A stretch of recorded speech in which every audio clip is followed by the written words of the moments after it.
Welcome to my podcast, Today's Dream, Tomorrow's Reality. My name is Vicki Poole. I'm a master transformational coach and hypnotist specializing in habit change. And this podcast is sponsored by the Enlightened Peach. And it's all about embracing our mosaic life. And some of you may ask, what is a mosaic life anyway? Well, it's recognizing that all the pieces of our life, the good, the bad, the indifferent, have all come together to make us who we are. Change any one thing and we are different. With that in mind, I invite you to embrace your perceived imperfections and celebrate who you are. This podcast is unedited and raw, just like life. And I am your host. And today I have a special guest that I'll introduce in just a moment. But before I do, I want to ask you to do me a solid. And that means to leave a comment or a question and to like, subscribe, and share. I have amazing guests all the time. And the only way that I can help get their message out to an even broader audience is with your help. So remember, leave a comment, ask a question, like, subscribe, and share. So now let's get started. So this gentleman here is Will, and we've known each other for quite a while, but we lost contact over the years. But I know him, and I swear, Will, I don't remember exactly how I met you. I think it might have been a meetup, but I'm not positive. But he had a mastermind with the book Think and Grow Rich. And it was one of those times in my life that I needed something like that so much. And you were such a good person with guiding. And then there were so many people there. And, it's like everything. It started with a lot of people. And then over time, it dwindled down because we did quite a few weeks of this mastermind. But it gave me the ability to see the world differently. And so for that, I'll always be eternally grateful because it was the first time I'd ever done anything like that. And so it was wonderful. And so that's how I know Will. And so if you want to, Will, you can go ahead and tell just a little bit about you and then we'll just dive in. Yeah, and you know what I was thinking as you said that, I don't think I remember quite how I met you either. So I Yeah, guess we didn't make a good first impression, but we made a lasting impression, right? that's right. That's right. I'll tell you a little bit about myself. That's always interesting, because I'm a pretty dynamic type of person, right? I actually don't like the boxes. I don't like the labels. If you give me a script, I intuitively want to do the opposite of whatever the script says, right? Yeah, But I feel you. but I would say, and then we can just pull the rest out in conversation. I think how I would describe myself or the label I would give myself is someone who does things I'm terrified to do, master those things so I could teach others. Yeah. Yeah. That's a huge thing there because most people, when it comes to stepping out of their comfort zone, even just a little bit is difficult. And to say you do things that terrify you is just amazing, because I can say there are times that things scare me really bad, but I have gotten to this place in my life where I will still go forward. Like right now, um, I am writing a book. I was asked by another author to do this book with their publisher, and I really am playing with it. I'm putting things on index cards, and I'm doing this because it scares the hell out of me because it's so far out of my comfort zone. Never written anything like this. Heck, I've only written like a chapter in other people's books, before. I've never written a whole book by myself.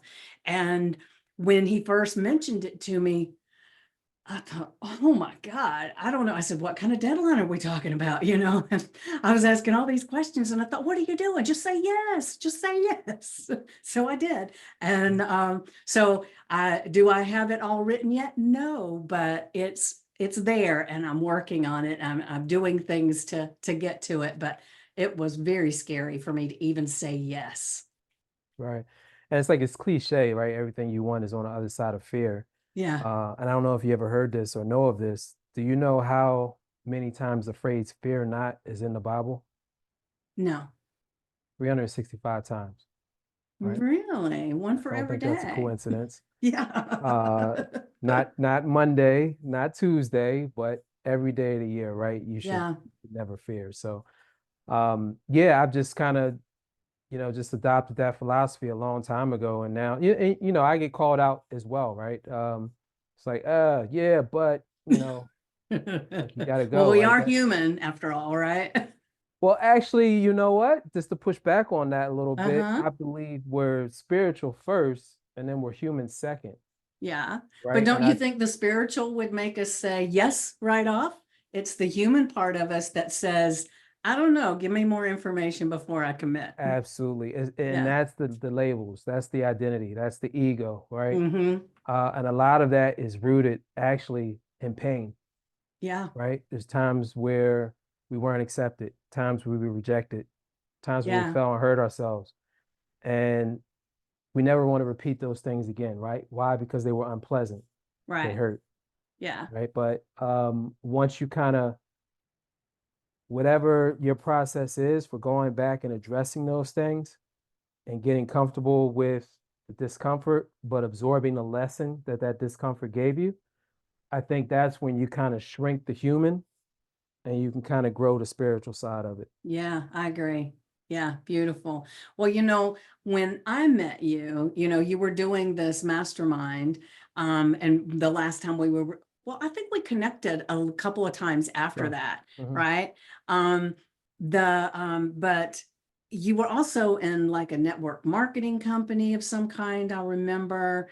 And you were also doing another business. And so you're quite the entrepreneur. And so, what are you kind of doing entrepreneur wise right now? So I'm a financial advisor. Okay. I started out in the insurance business, I guess about almost 7 years ago now, selling like final expense insurance. And then kind of my background, though, actually, when I met you, I was doing entrepreneurial stuff, but I was still a banker. Like that was Yeah, that's right. Now I remember the banker. my Yeah. full-time professional is working with businesses. And prior to that, I worked in investments for the Vanguard Group. So I've always been kind of high level financial services and talking about like being afraid to do things. One of the things that I was terrified to do was leave banking. I was making, a six-figure salary back when six-figure salaries were really a lot of money. I Yeah. had corporate card. I had access to any sporting event that, because we would use those to entertain clients. So it was the, dream job in a lot of aspects, but it was soul crushing. I really didn't enjoy it. And leaving that was probably one of the hardest things I ever did. And at the time I was engaged, which made it even worse. Like I'm leaving a job and, planning to get married. But I actually knew if I didn't do it then, once I got married, like I would never do it. I probably Right. wouldn't be able to, right? Because it was a tough transition. But yeah, went into the insurance business and then kind of grew into it, taking a lot of stuff that I remember from Vanguard in my investment days and that I was comfortable with, things I learned in banking. And now really, I don't really like labels like a financial advisor. You say financial advisor, everybody has a certain picture of what that looks like, Yeah, right? I don't have a picture of that. It was like I was thinking, what exactly does a financial advisor do? Right. So in my sense, I Yeah. really connect with people on a human level to educate them financially on how to take care of their biggest asset, which is their life and their family, Right. right? Yeah. And the people that they love. Yeah. All the other stuff is just, just kind of, I really just connect with other people, in the simplest terms. Again, because when you say financial advisor, one person thinks one thing, somebody's coming to steal my money, or they're smarter than me, so I can't really trust them. So I got to keep one leg up on them and make sure, like I just connect with people and I help people financially. That's what I do. That's beautiful. I love that. So I know you were in banking. So when you were a lot younger, what did you want to be? I never knew what I wanted to be.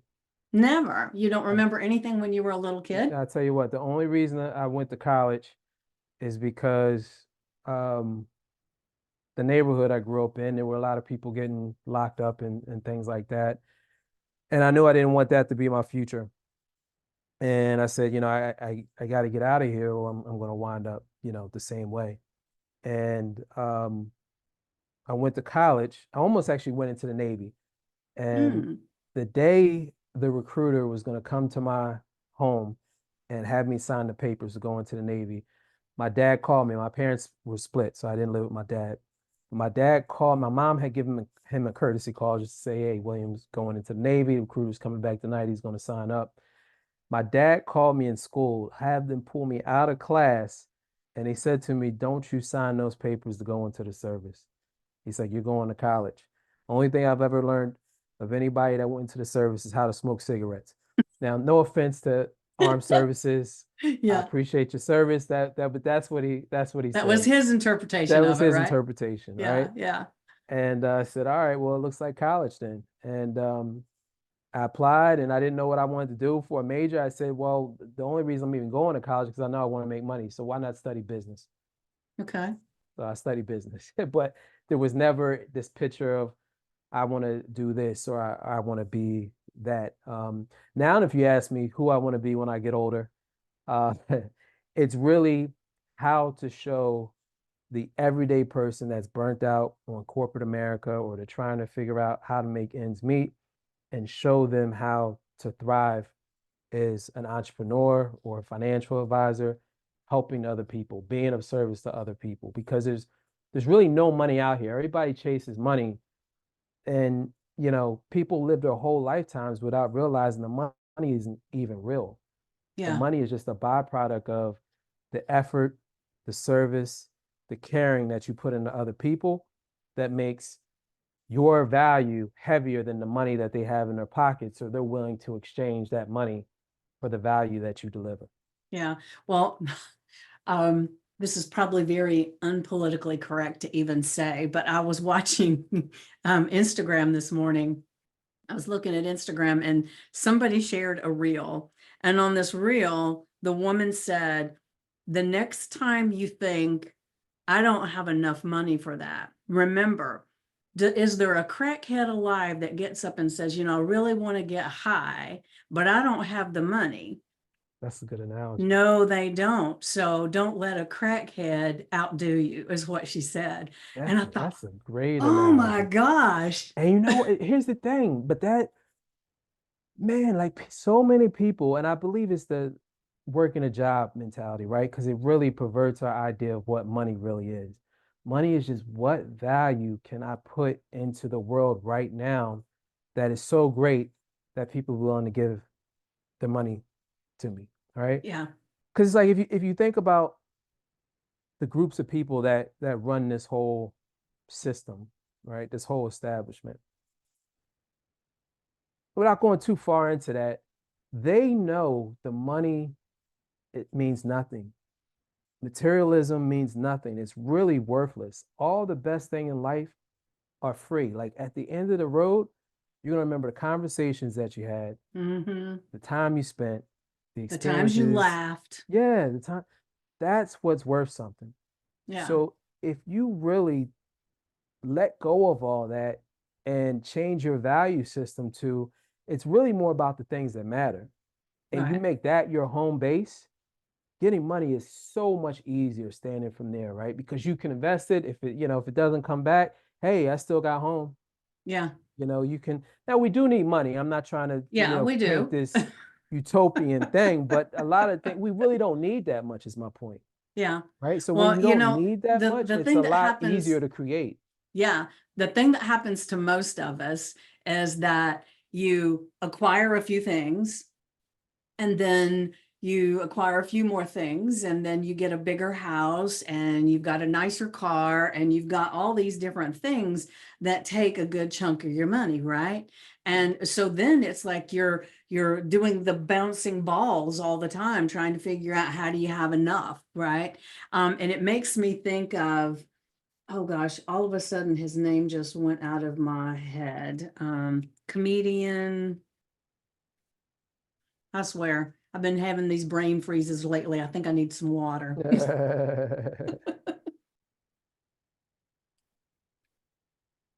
Nope, that didn't help. So anyway, it's the comedian, and you'll know who I'm talking about. And as soon as you Dave say it, Chappelle? who? Dave Chappelle, he says a lot of good things. No, no, no. It's an older comedian. He talks about The conspiracy guy? the things that we have too many things, and I knew who you were talking about before you yeah, even George Carlin. yes, George Carlin. Yeah. It was like, why can I not think of his name?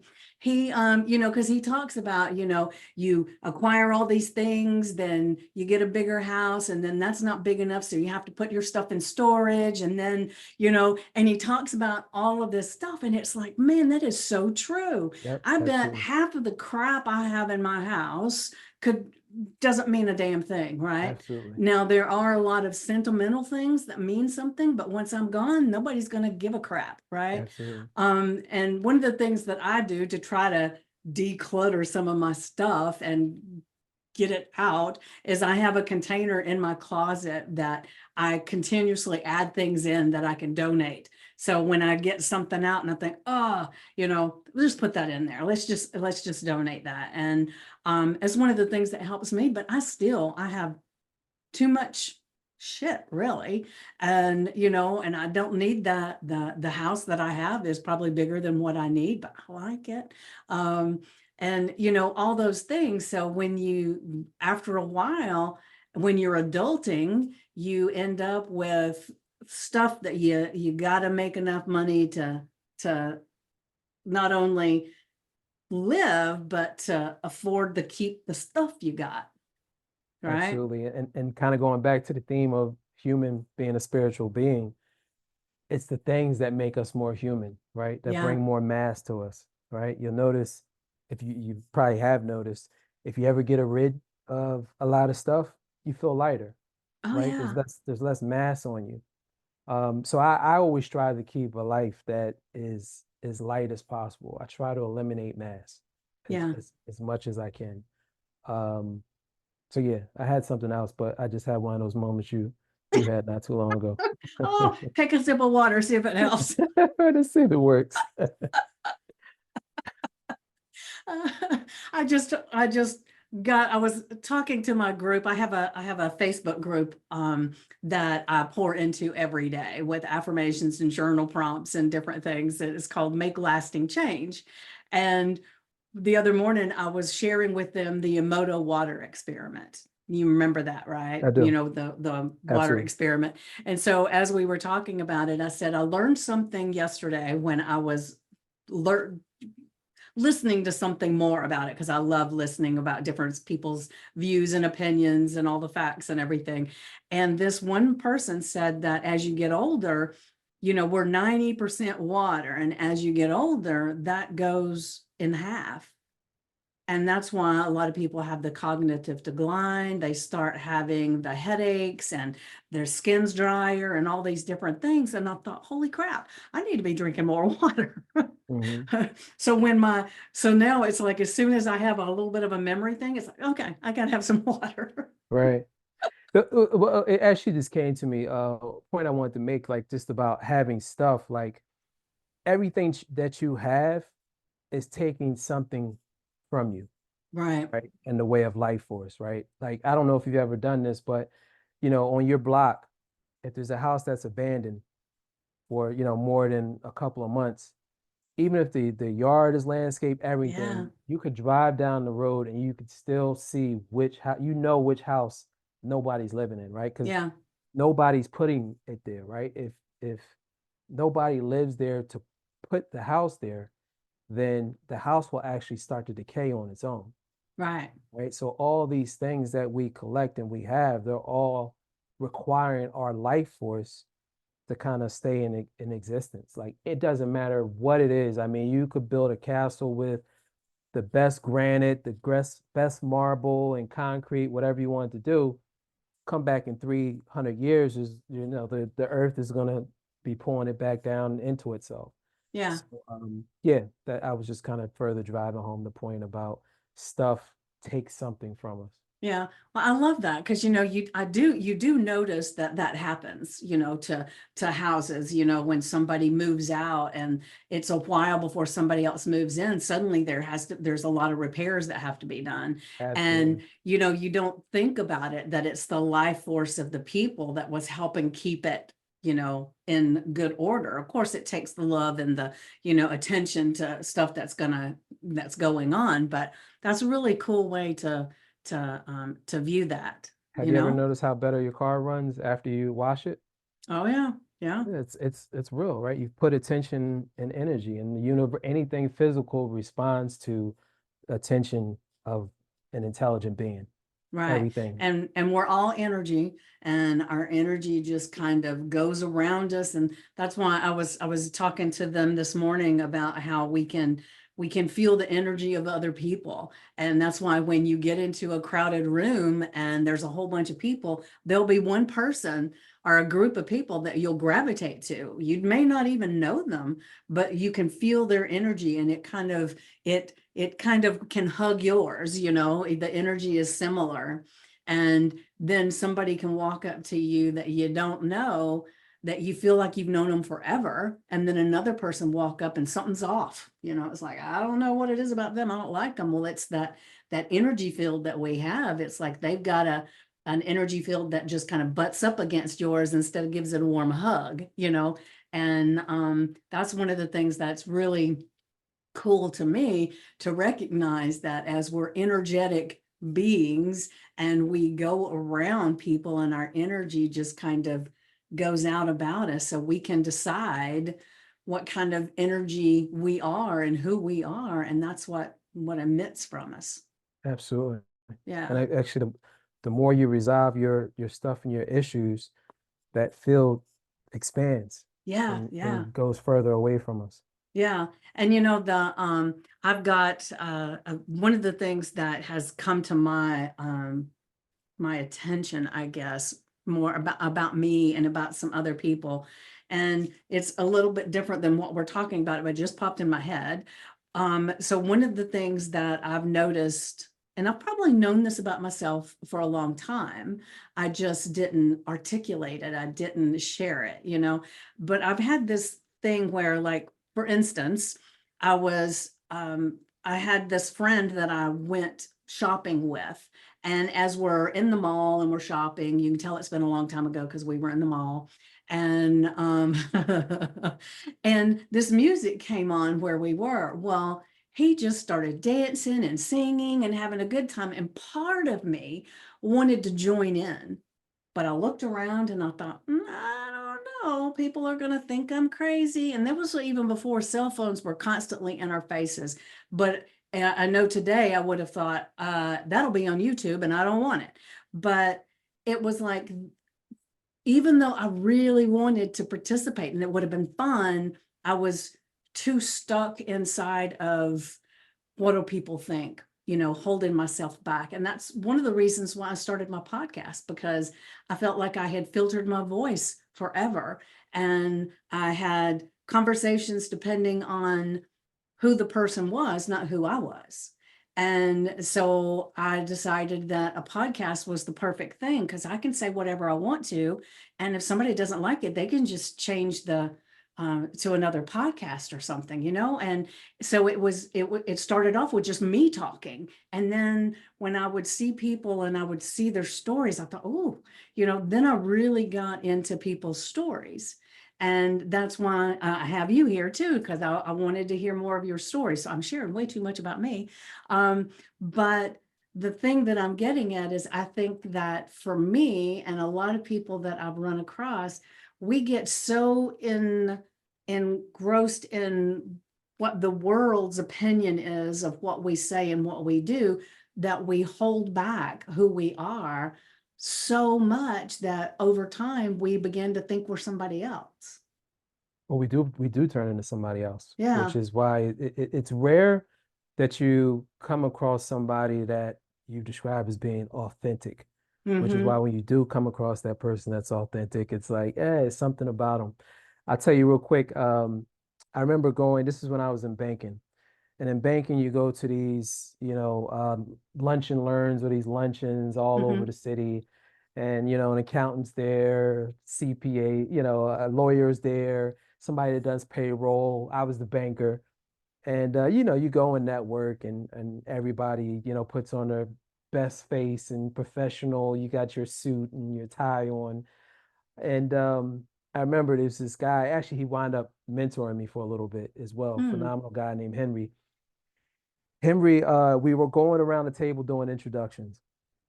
Henry stands up and he says, "My name is Henry. You want to know what the best day of my life was? It was about 10 years ago. A friend of mine says, 'You know what, Henry? You're really fucked up. That was the best day of my life.'" And he said, "You know what? He was right. I'm fucked up." And it's like for him to say that in this white collar professional environment, and you should have saw the way people gravitated towards him afterwards. And the Right. whole point is we're all fucked up, right? Yeah. And we act like, we've got it all figured out. We're perfect. I don't have any problems. No, I got it. Like, and the more you let go of that and just be who you're going to be, people say, wow, Hmm. like I like him. I don't know what it is. Maybe because he's as fucked up as I am. Yeah. You know what? And I didn't even ask you if I could curse, but Oh, yeah. Yeah. that's that's who I am. Yeah. We've got carte blanche. We can do whatever the hell we want to. I had that impression. I should have asked though, but yeah, I think once you let go of the idea that like everybody's messed up, all of us, right? There's that saying that if you could get in a circle and have everybody throw their problems in the middle of the circle, once you got around the circle and you Everybody came take to their you own again, you'd be back. reaching for yours back, right? That's right. It's yeah, and I've done a lot of work, and I've just been in rooms, 100 people, and the people you think have it figured out or they don't have any problems, like they're dealing with it the worst. That's why they're so successful, right? Hmm. Because they're running away from something. Like Yeah. life is pushing them so hard that like they have to do these great things in order to feel like they accept themselves, and then they come to this point where like, man, I have all this stuff, I've done all these things, and I still can't be happy with who I am. Like, Yeah. tell Do me you what's think wrong. maybe it could possibly be too that they spent so much time chasing this idea of what they thought they were supposed to do that they totally neglected every other area of their life? So then they get there and it's like, now what? Well, it's the whole thing is not being good enough, right? We never Yeah. feel like we're good enough. And I'm not saying it's a totally like bad thing, right? I think the intention for it has to be right. Right. Life's life gives us problems so we can be great. All problems come with great treasures of gold, like Hmm. every problem. If Yeah. if you know how to, be an alchemist and, you know, transfer lead into gold, That's right. transform And lead into gold.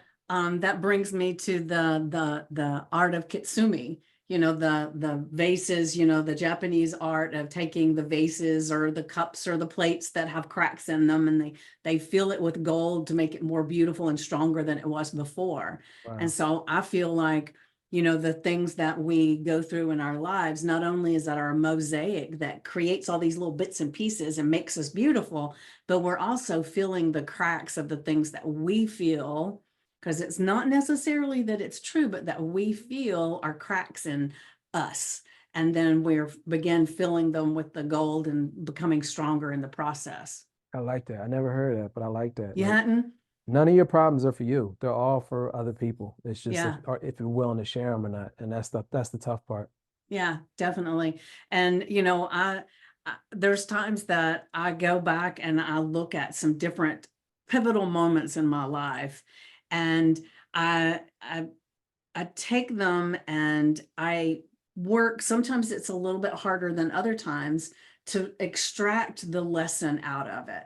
And instead of the being in the victim mode of whatever happened, it's finding my lesson so that for one thing, I don't repeat the damn thing. And the other is that I can figure out how that made me stronger and made me who I am, because I love who I am. So without those things, I wouldn't be exactly who I am. And so I don't look at any of them even though they were catastrophic at the moment, I don't look at any of them as being uh, a bad thing or a mistake or anything like that, because they were what's created this being, the soul, the spirit of who I am. And that's one of the things that I try to help people with too, is to recognize that it's all those things that created us. And if we it's kind of like there's a show on right now, and I forgot what it's called, but it's all about this man has this life and he's not really happy with it, and then he wakes up one day and he's in an alternate universe where he's the same and some of the people are the same, but the choices that he made were different, so it's a very different life and he's not happy. And he would like to, just like, you throw your problems in the fire and you want to get them back. It's like now he's trying to figure out how the heck to get back to that life that he wasn't really happy with, because he realizes how wonderful it was. And so I think a lot of times we step away from the beauty of the things that we've gone through. We don't look for that. We only see how bad it was. And a lot of that, I think, comes from the perceptions of the people around us. That's heavy. Yeah. Yeah, you're right. Yeah, because it is, right? There's individual consciousness and then there's collective consciousness, right? Yeah. So, yeah, the people I like, the saying goes, right? The people you're the closest to, you'll wind up being like, right? It's like if you go like really deep down the rabbit hole, like, what we are is like, I'll call it thought energy for the purpose of this conversation, right? Mm-hmm. And we're using this thought energy to animate a body. But if you go to the Bible, and I keep referencing the Bible because I think there's a lot of great information in it, most of Yeah, which and just to tell you, I've never been a Bible reader, but I am been reading it from cover to cover, and I'm in Revelations right now. wow, Yeah, and it's like the things that are in there that I never even knew. It's like this is a science fiction book, right. because of. So go ahead. I'm sorry. No, and then you can go back to like the what is it? The Sumerian tablets, which I haven't got into. Mm-hmm. Um, but all that, like all of it is related. It's all based on the same knowledge, right? A lot of it is kind of like allegoric. So it's kind of like you gotta kind of read it and study it and really study it to kind of get the meaning, pull the meaning out of it. But my point is, we're thought energy, and in the Bible it says, when two or more are gathered, I am there. Mm-hmm. Right. So it's like a lot of people think that is like meaning something like woo woo, like praying, but it's like, no, the more you line your thought force up with other entities that have the same thought force, want to go the same direction, have the same goals, you can just catapult yourself to the next level. Now, if you're associated with people that have negative thought force and they're pointing down, then yeah, what you perceive, what you see, what you take out of your lessons in life are going to be pointing you down towards, Yeah. victimhood, most likely. Yeah. If Yeah. that makes sense. Oh, It does. It makes perfect sense. And the thing always love having conversations with you. I don't know why we waited so long right, to to do it. right. It's always fun. But like you had introduced me to so many different things when we were going through that mastermind. There was a series of it was I think you had CDs of the series, and then you copied the CDs and gave me digital copies of it. And what is it? Oh gosh, it was some kind of course that you had taken. Oh Um, man, that could be anything. I know.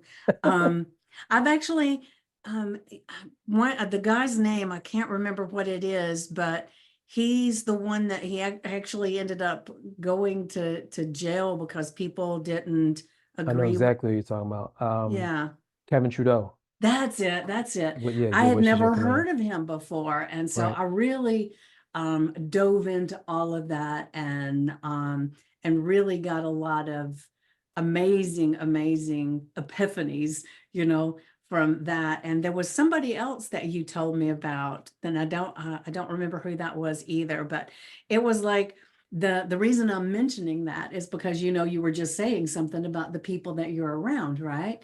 And just by meeting you and doing that mastermind, you introduced me to these other things. And another thing I will share, and you may not know this, you know, that place that we met was a gorgeous place.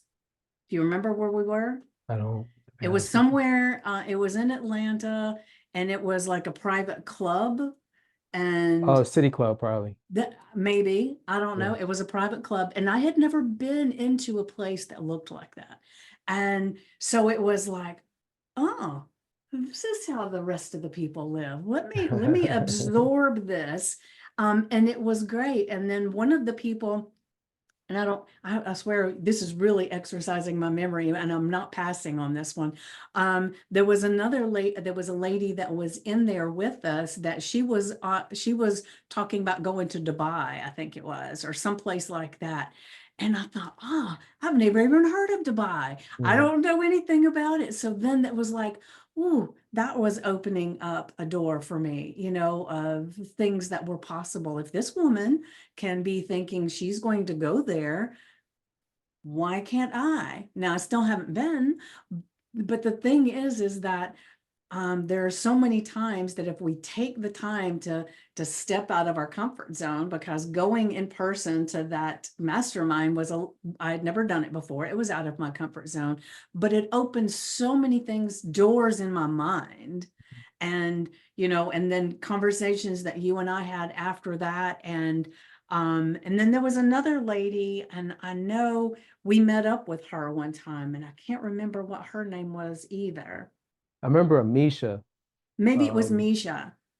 yeah, that's I can't remember anybody else. And I know because we haven't kept in contact Yeah, recently, yeah, but we kept in contact yeah. for a while. So but it's like the every I think intuition leads us to these places. God's in us and he says, okay, I really think that this is what you need to do. And sometimes we ignore it and we don't, though. So then we end up having to go somewhere else and we don't get that amazing stuff. Like I know you've heard this story about Michael Jackson being asleep in his hotel, and he wakes up he has this dream about this uh, performance that he wants to do. And so he calls his manager and he's telling him, and the manager says, hey, it's like 2 or 3 o'clock in the morning. Could this not wait, man?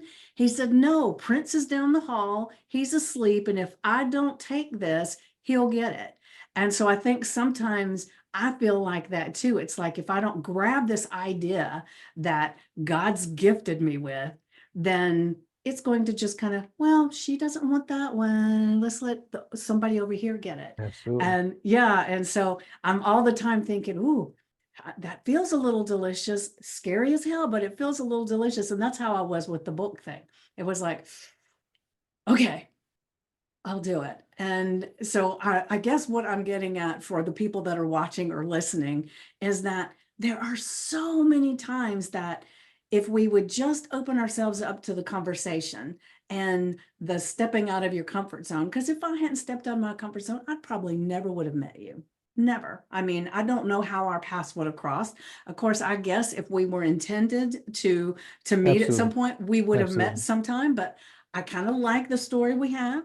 So it's like being open and I had someone was telling me the other day, this has been about a month ago, and she was saying, when do you just go out and just let intuition guide you as you're driving?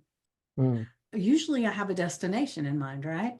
So she said, I challenge you to just go out and drive, just see where it takes you. And so I'll just share real quick what happened. I ended up going down a street that I've never been down before. It's not that far from my house. And there were these gorgeous houses with the beautiful landscapes, and I'd never seen them. So that was like, oh, this is beautiful. And I ended up taking all these roads. I didn't know where the hell I was going. I figured once I got wherever I stopped, I could always GPS myself back, Right, right? right. So I was taking all these roads, and I ended up, I saw a Publix grocery store, and I thought, maybe I'll stop in there. I don't know why. I decided to stop in there, and I go in, and I decide to get something, and I go to the cashier, and the cashier says, "Hey, I haven't seen you in forever." And I look at her, and she's from one of the Publixes I have been going to a long time ago, and I hadn't seen her in forever. And she said, "I'm so glad to see you." And we just had a great conversation. And, I said, "Well, you have a blessed day," and everything. She said, "Oh, I needed that so much." And I left. And so I thought maybe the whole intuition led day was to get me to that Publix. Still don't even know where the hell that Publix was, and to even get back to it. But I ended up having this conversation with the person that I knew on a superficial level, right? But I did know her, and she recognized me right off. And she even remembered that where I used to work. She remembered all these things about me. And it was just a beautiful thing. So now, every now and then, I will go on a journey of just let intuition guide you where you're going. Because even though that wasn't anything to write home about, so to speak, but it was definitely something that helped her day. And so maybe that was the only reason I was supposed to go out and do all that. That's good stuff. Yeah, I Yeah. like that. Like, no, no, no. You know what? And it's like, I read this book called it'll come to me in a second, but one of the concepts in the book is like the minute you start to make things too significant, too important, like because we all get, wrapped up in our goals. I got to get this done. I got to get this done. I got my checklist, and it's creating all this significance. Well, significance is resistance because it's saying whatever it is that you want, it's not part of you, so you have to make it real important, right? If you Yeah. had it already, it probably wouldn't be as important, Yeah. right? If you already had it, like if you're sitting on $20 million, are you really kind of go, grinding all the time? The average person, though, like it's not to say you don't keep growing, but there's Right. not this This fire in your belly to make scarcity. another Yeah, buck. it's Yeah. not Yeah. heavy, right? I Yeah. already have it. Um, and I think when you can kind of live from just let me see where life takes me, have your intention in mind, but not make it serious. And then it's just like I'm just going to be a blessing along the way, Yeah. Yeah. and not keep it light. And I think that that can take us places that we probably never get to go if we just blinders on, working hard, grinding, grinding, grinding. Yeah. Yeah. It's taking the time to smell the roses kind of thing, right? Right. You know, because I'm all the time.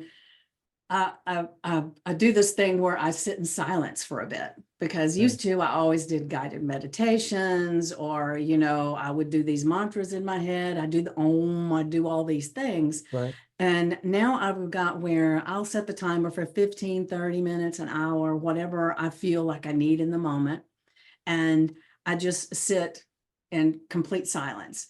And that doesn't mean there's not sounds around me. And so sometimes what I do, and I share this all the time, is that if my mind is wandering all over the place and I can't just kind of stay right here, I'll start labeling my sounds, the things Mm, that are in my environment. So like my mhm. ceiling fan, or if there's somebody mowing their lawn outside, I'll just label things.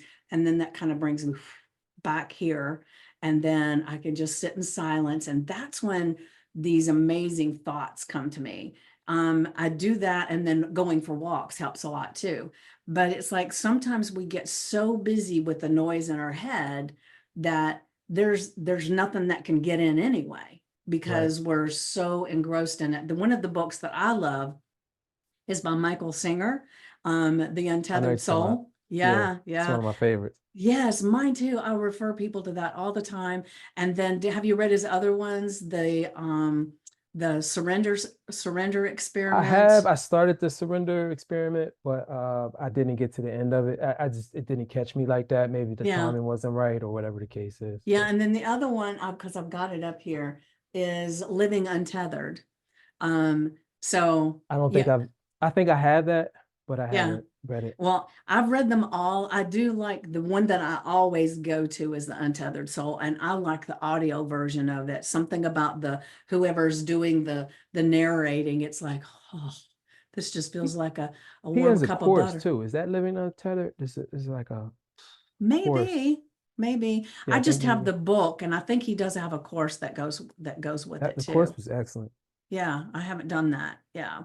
So, um, so as we're talking, because we've just been brainstorming with all kinds of things, and that's one of the things I love is just to have a conversation that just takes on a life of its own and goes where it wants to. Sure. So as we're talking, I'm thinking, so are you, I know you're helping people with the financial stuff and you're connecting with them and everything. So would you say you're more of a financial coach?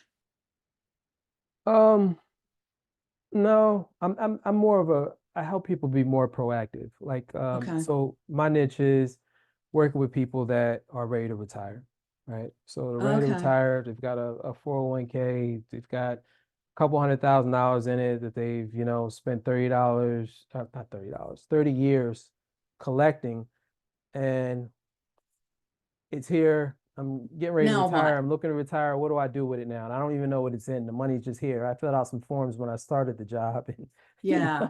here I Yeah. am 30 years later. Yeah. So it's really just taking them and giving them the awareness that you're going to have to deal with. First off, the number one fear is running out of money in retirement, right? After Right. people retire, right? So it's just understanding how taxes impact your situation. Right now, taxes at an all-time low. It doesn't feel like it, but if you look back historically, taxes are very low.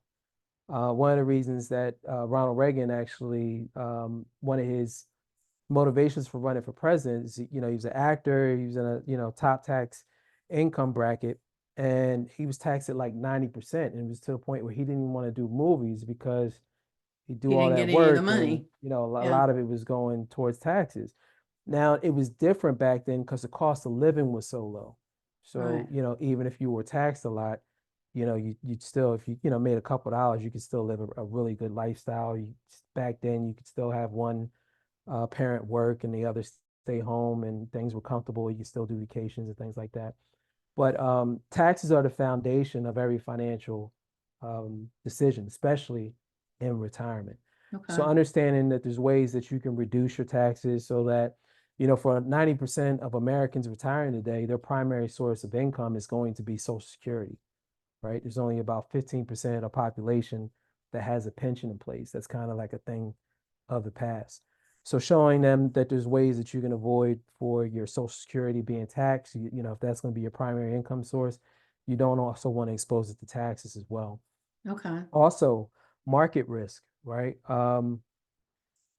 They may have been in something for 30 years. As they were accumulating it, the market went up and down, up and down, up and down. And, like I said, they wound up with all this money, and they think, well, if the market goes down, I'll just wait for it to come back, which is what they've always done. And that's great. That's great when you have a long-term time horizon. But Right. once you get in retirement and now you're using that money to supplement your income, right? Mm-hmm. Um, Now, if you take a 50% loss, and you're still taking money out, Yeah.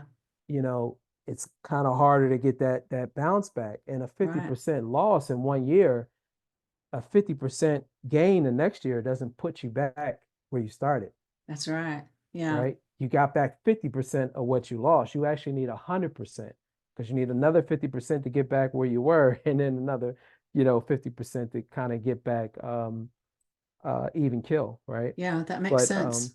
yeah, because losses hurt more than wins help. Right. Right? Right. So you'd actually need 100% to get back to where you were. Yeah. Um, so understanding that, you have to minimize market risk when you're in retirement. You still need the growth as a hedge against inflation, but you want to minimize market risk, Okay. right? So things like that. I don't want to get too, people kind of their eyes cross Glaze when you over. start talking about too much of this stuff. But that's kind of, and then, as it relates to life insurance and things like that, making sure, any debt that you have is going to be canceled out, or, your loved ones won't be left possibly losing assets like a primary residence or something like that because they can't afford to pay the mortgage that may be on the house. So Yeah. yeah. Yeah. Okay.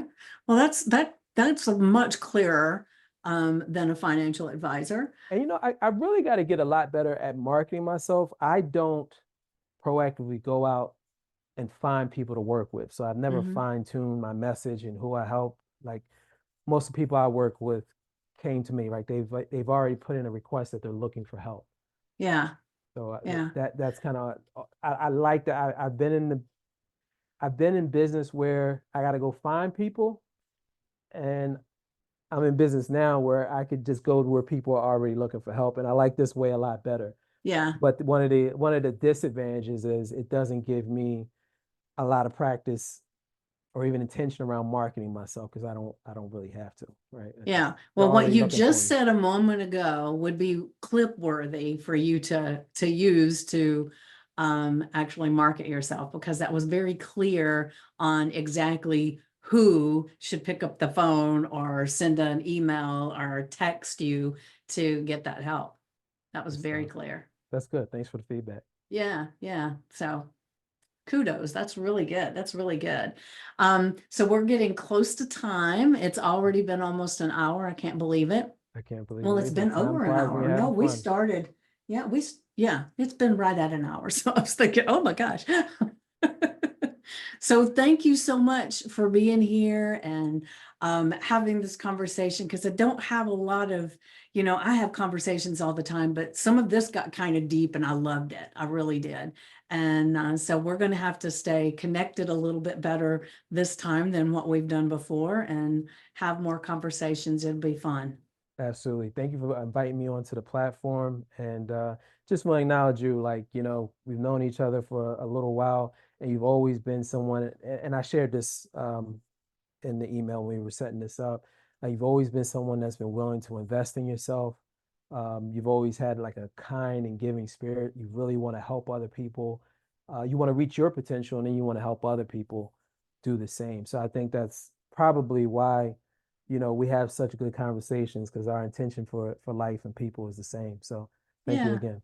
Well, thank you for that, Will. So before we end, is there anything that is coming up for you in your mind that you'd like to say before, or share an idea, something about business or just something about life, whatever floats your boat? Is there something that you would like to end the conversation with for you?